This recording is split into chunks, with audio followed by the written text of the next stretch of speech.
Now leave this house if you don't want a divorce. Okay. My husband said these remarks out of the blue. I was obviously surprised. To go to such measures to scare me, he must have been pretty sure I wouldn't file for divorce. I made the decision to ask someone else for advice when I could stand it no longer. Anna is my name. I work in an office and am 30 years old. I'm going to celebrate my 5th wedding anniversary with my spouse, James. The blessing of a child is still pending. As a result, my mother-in-law has been asking me a lot of questions about when she may anticipate grandkids. Years ago, my father-in-law passed away. He left behind an inheritance that supports my mother-in-law. Her incessant nagging about grandchildren is honestly making me feel like I'm about to have a mental breakdown. In fact, I may be there already. My husband James does nothing to assist me, even when he sees me in this state. Actually, he has been blaming me for our problems and has just begun to support his mother. When we were dating, I loved him for being kind, but once we were married, his attitude totally changed. He made the decision that we would live close to his childhood home without consulting anyone. I am called to his parents' house on my days off from work and forced to spend the entire day doing housekeeping. There aren't any breaks, of course. The two of them either go out together or sit inside and watch TV and giggle while I'm doing chores at his parents' house. I was even shouted at once for using the vacuum cleaner too loudly. I was then instructed to use a broom and a rag to clean instead of using it. After that, my sister-in-law returned to her hometown. She had lately returned to her hometown after staying in a nearby town for a while due to a personality clash. My load has only increased since she returned. She expects me to prepare her kindergartner's lunch each day, and she has a daughter who is 4 years old. My mother-in-law yells at me when I tell her that my job makes it hard, stating, "Your sister-in-law is dealing with the aftermath of a divorce." "Don't you want to be useful to the family?" my spouse asks. Additionally, my sister-in-law herself advises, "You should be grateful because it will be good practice for when you have a child of your own." As a result, I wake up at 4 in the morning every day. I prepare breakfast for my in-laws and my niece's lunchbox before returning home to complete my own cleaning and starting work. I've been pushed into that vicious pattern. Naturally, my husband doesn't contribute in any way to any home tasks. My sole opportunity to relax is during my work break. After a time of this tiresome pattern, my husband suddenly revealed something shocking to me. "Oh, and you ought to resign from your position, Anna." "What?" "I've talked it over with my mom and sister. You know she's going through a rough time. You understand." "No, I don't get what you're saying." "Listen, I mean quit your job and take care of the house." He snapped at me before storming off to take a bath. I couldn't see the connection between my sister-in-law's divorce and me quitting my job. My husband is stuck in a dead-end job, and there are months when I earn more than him. Does he really think he'd live off his salary alone? Neither my mother-in-law nor my sister-in-law work. I can't understand why they can't handle the housework. Feeling like I couldn't handle any more of this, I grabbed my car keys and drove off to one place that came to mind. That place was my childhood home, a bit far from the apartment we live in now. My parents had moved overseas and no one currently lived there. Because my parents are the worrying type, I couldn't bring myself to talk to them about the matter. Whenever something unpleasant happened, I'd come here. This is my home filled with precious memories. As I was lost in these thoughts, my phone rang. It was my husband. "Hey, I just got out of the bath and you're gone. Are you back at your parents' place again?" "Yes." "So what? Could you stop running back home every time something goes wrong?" "You're not kids." My husband loves my parents' house, but his words simply didn't resonate. "I'll be working from here for a while. And no, I won't go to your parents' house either." "Well, come back home now." Defeated by his forcefulness, I returned to our house. Afterwards, I quit my beloved job in the fashion industry. My clueless coworkers speculated I might be pregnant. I was given no free time, made to manage the household all day. Even when I caught a cold and ran a high fever, no one seemed to care. I had become a servant in this house, a slave, to put it bluntly. However, One day amidst this lifestyle, something happened. Guess what? My sister-in-law was getting remarried. Moreover, her fiancé was an executive at a major corporation, earning a substantial income. It was quite a shock. My sister-in-law isn't exactly a beauty, and her personality leaves a lot to be desired. I understood everyone has different tastes, and there are all sorts of people out there. The entire in-law family was celebrating, shouting about how she was marrying into money. My sister-in-law, full of pride, showed me a photo of the man. Huh? This man? I thought, looking at the photo. Then my husband said something unbelievable. Because of this, Anna, your parents' house will become my sister's family place. Wait a minute. That house is what my parents left for me. It's not for you to decide. The whole family has decided. You, who lives off my money, don't have a say in this. Was the person standing in front of me a devil in human skin? That house was left for me by my father, a place for me to live if I ever had children. James should know this. Why can he act so selfishly? My heart was at its limit. As if to add insult to injury, my mother-in-law said, "You can't even give us a grandchild. Can't you be useful around the house for once?" There was no one on my side in this house. I returned home, hastily packed a few belongings, and headed to my parents' house. I made a firm decision in my heart. I would never go back. A few days later, having received no calls from my husband, I thought he might have reconsidered. Then suddenly, the doorbell rang. Standing there were my husband and sister-in-law. "What are you doing here?" "We thought we should take a look around," my sister-in-law said, barging in. Despite my pleas for them to stop, they ignored me, snooping around the house. They treated me as if I was invisible. "This house is pretty nice." "Too good for you, Anna." "And when do you plan to move out of this house, Anna?" "My sister's wedding is coming up soon." "Get it together," my husband said, unchanged. As I stayed silent, my husband added, "If you don't want to get divorced, leave now." My husband, confident that I wouldn't divorce him, was grinning with my sister-in-law, looking my way. "Got it." Once I confirmed, my husband seemed pleased, saying it's all he wanted to hear. Apparently, under the guise of celebrating my sister-in-law's wedding, they are planning a long family-only trip starting tomorrow. Naturally, I'm not included in this little escapade. My husband told me to pack up and leave by the time they get back. Then he and my sister-in-law left with an excited air about them. Watching their backs, I allowed myself a small, mirthless smile. 2 weeks later, the day for my in-laws to return from their trip arrived. My phone had been ringing nonstop since morning. The caller? My husband. Also mixed in were calls from my mother-in-law and sister-in-law. Finally, unable to ignore the noise, I answered the call. "Hey, Anna. Where the hell are you?" "I'm at home," I replied. "Liar. You're not at the apartment or at your parents' place." "And what's the meaning of this? What are you talking about?" "Your family house. There's a for sale sign." "Yeah, I put it up for sale." "What? What are you talking about?" "Well, after you all laughed, I gave it some thought. The house you're in now just seems so dirty.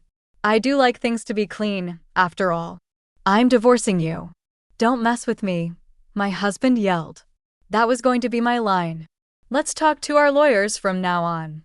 With that, I hung up on him while he was still shouting. On the day my husband and sister-in-law returned, I had already been in touch with a certain person. He was a friend of my father's who runs a real estate company. I didn't know anything about selling houses, but he kindly advised me, and we managed to make a pretty good deal. As a side note, the apartment we had been living in was in my name since my husband couldn't pass the screening process. Of course, since I had no intention of living there anymore, I canceled the lease while they were away and sent all of my husband's belongings to his parents' house, cash on delivery. Even afterward, I kept getting calls from my in-laws, which I ignored completely. I recorded all the unbearable messages they left on my voicemail. According to my lawyer, my husband was hesitating. Even though he had said he wanted a divorce, it seems he didn't want to lose his maid. I thought it would be a long battle, But then my husband suddenly agreed to divorce. From what my lawyer told me, my husband, mother-in-law, and sister-in-law abruptly showed up at his office, saying they would divorce me and to process it quickly. My husband had been reluctant about the divorce, but my mother-in-law told him that since my sister-in-law's new husband was rich, they could hire a new housekeeper with money and get rid of the barren wife and get a younger, newer wife.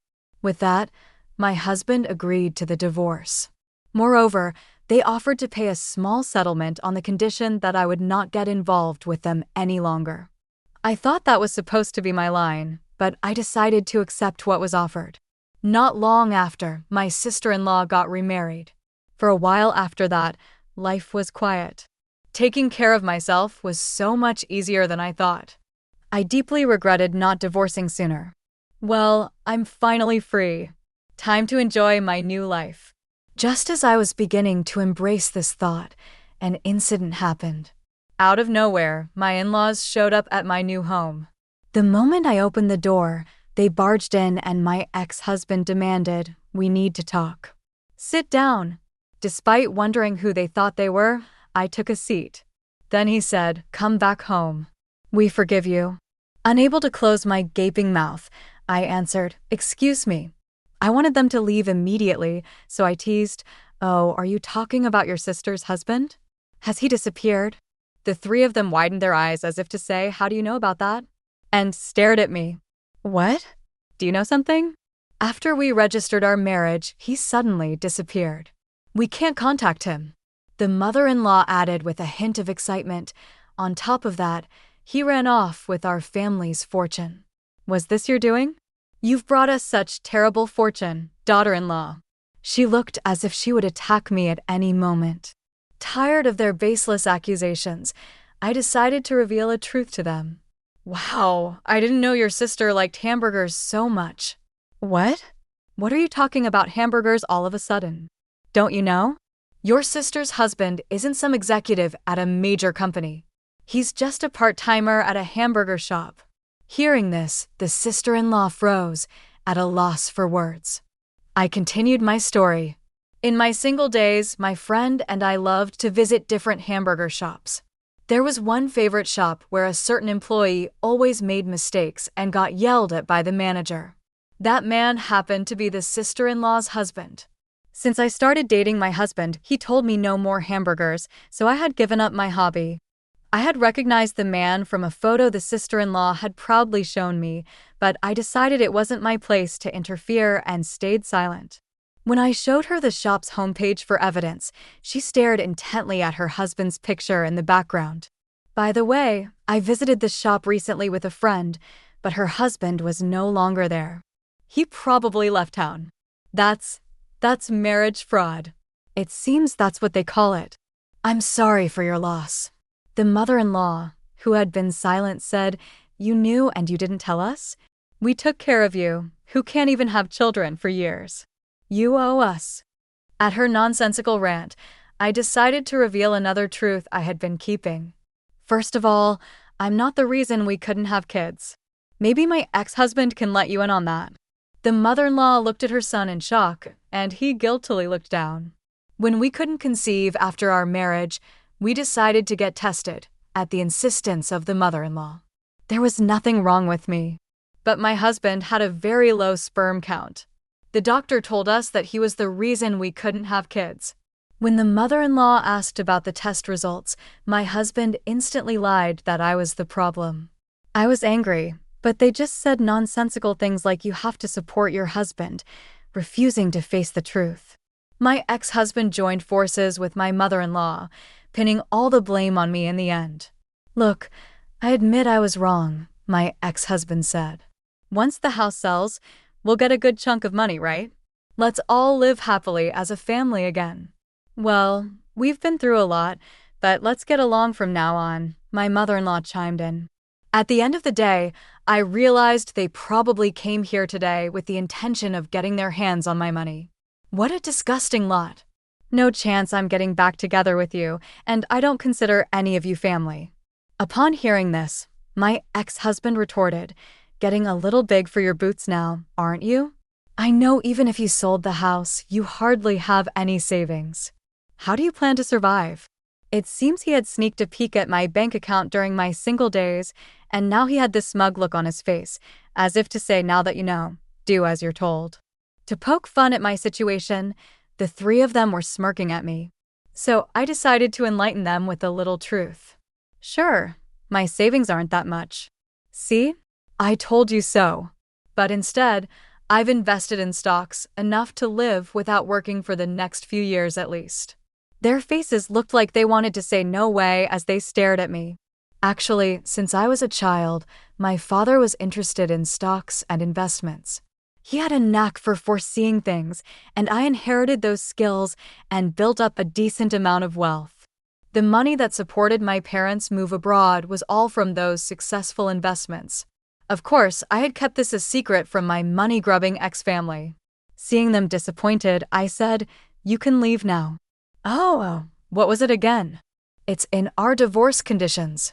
If we approach each other without reason in the future, either party will have to pay a penalty. Are you going to pay, or should I call the police for trespassing? The word police scared them off, and they left in a hurry.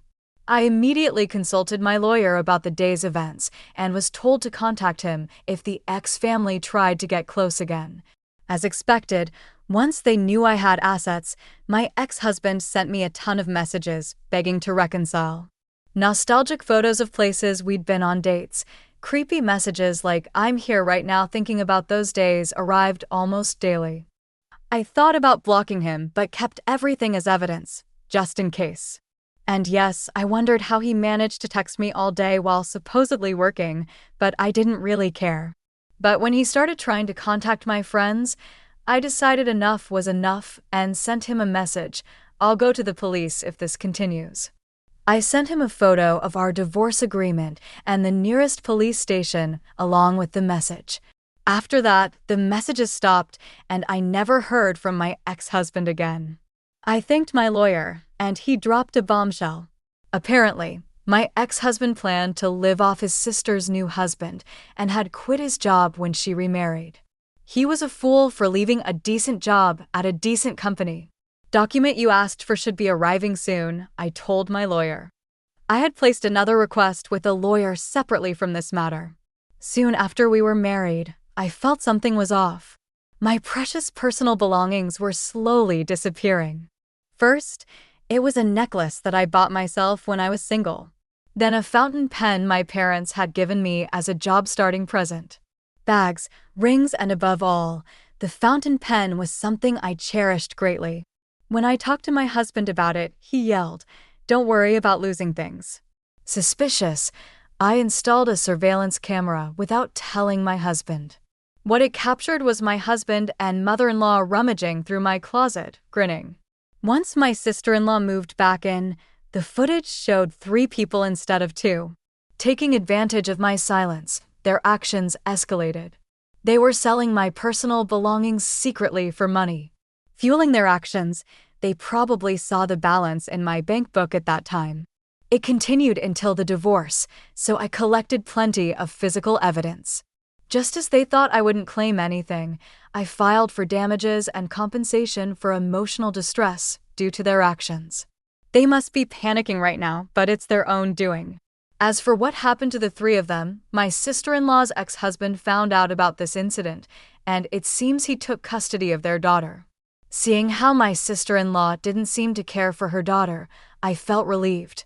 Just a while ago, I saw the daughter-in-law in what seemed to be the ex-husband's arms, happily holding hands and shopping.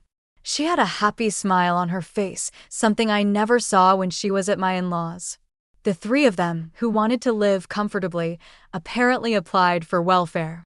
But being healthy and nothing else, they were naturally refused.